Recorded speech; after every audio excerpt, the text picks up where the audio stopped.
നമസ്കാരം. പ്രധാന വാർത്തകൾ. രാജ്യം നാളെ റിപ്പബ്ലിക് ദിനം ആഘോഷിക്കുന്നു. പത്മ പുരസ്കാരങ്ങൾ പ്രഖ്യാപിച്ചു. 7 മലയാളികൾക്ക് പുരസ്കാരം. മൂന്നാർ, ദേവികുളം പഞ്ചായത്തുകളിൽ നാളെ ഹർത്താൽ. കയ്യേറ്റക്കാർക്കെതിരെ ഉചിതമായ നടപടിയെടുക്കുമെന്ന് റവന്യൂ മന്ത്രി. രാജ്യം നാളെ റിപ്പബ്ലിക് ദിന ആഘോഷത്തിലേക്ക്. ആഘോഷങ്ങൾക്ക് മുന്നോടിയായി പത്മ പുരസ്കാരങ്ങൾ പ്രഖ്യാപിച്ചു. പുരസ്കാരം ലഭിച്ചവരിൽ 7 മലയാളികളും. പ്രമുഖ ഗാന്ധിയൻ സർവോദയം കൃഷ്ണപിള്ള, കഥകളി ആചാര്യൻ ചമ്പക്കുളം രാമപൊതുവാൾ എന്നിവർക്ക് പത്മവിഭൂഷണും മലയാളി ശാസ്ത്രജ്ഞൻ അമീൻ മുഹമ്മദിന് പത്മഭൂഷണും ലഭിച്ചു. ആയുർവേദ ഭിഷഗ്വരൻ തെക്കേമഠം ശ്രീധരൻ നമ്പൂതിരി, സാമൂഹിക പ്രവർത്തക ഗീത ദാമോദര മേനോൻ, വ്യവസായികളായ മധുപിള്ള, സ്റ്റീഫൻ ജോണി കുഴിപ്പറമ്പിൽ എന്നിവർക്ക് പത്മശ്രീ നൽകിയും രാജ്യം ആദരിച്ചു.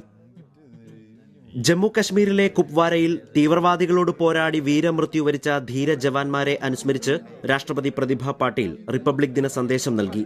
ഭീകരവാദവും അഴിമതിയും ഇല്ലായ്മ ചെയ്ത് രാജ്യത്തിന്റെ സാമ്പത്തിക കുതിപ്പ് നിലനിർത്തണമെന്ന് രാജ്യത്തോടായി രാഷ്ട്രപതി ആഹ്വാനം ചെയ്തു.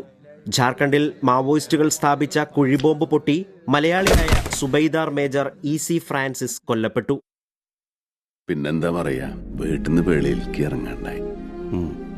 തൃശ്ശൂർ ടൗണിലേക്ക് ഇറങ്ങിയ പത്മശ്രീ ആരെങ്കിലും വിളിക്കണ്ടോന്നൊരു തോന്നല്, വെറുതെ ആരെങ്കിലും നമ്മളെ നോക്കി ചിരിക്കണ്ടോന്നൊരു ഡൗട്ട്, കൂട്ടുകാരും കാണണ്ടെന്ന് വെച്ചു. മൊത്തത്തിലൊരു കട്ടിങ്.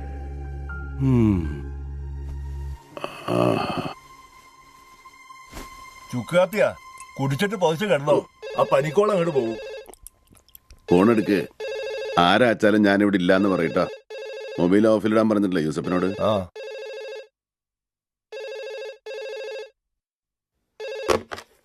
ഹലോ, ആര്?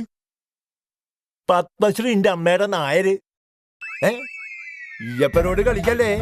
നീ ആരാന്ന് പറയടാ. നിന്നെ സെമിത്തേരിയിൽ കിടത്തി ഓർക്കില്ലാട്ടാ. ആരാ? ഇതിപ്പോ രാവിലെ തുടങ്ങിയതാ. പത്മശ്രീ ഫ്രാൻസിസ് സാർ ഉണ്ടോ? പത്മശ്രീ ഫ്രാൻസിസ് സാറിനെ ഒന്ന് കിട്ടുമോ? പത്മശ്രീ ഫ്രാൻസിസ് സാറിനെ ഒന്ന് കാണാൻ പറ്റുമോ? അങ്ങോട്ട് വന്നാ പത്മശ്രീ ഒന്ന് കാട്ടി തരുമോ? ഇങ്ങോട്ട് വരട്ടെ, കാട്ടി കൊടുക്കാൻ ഞാൻ.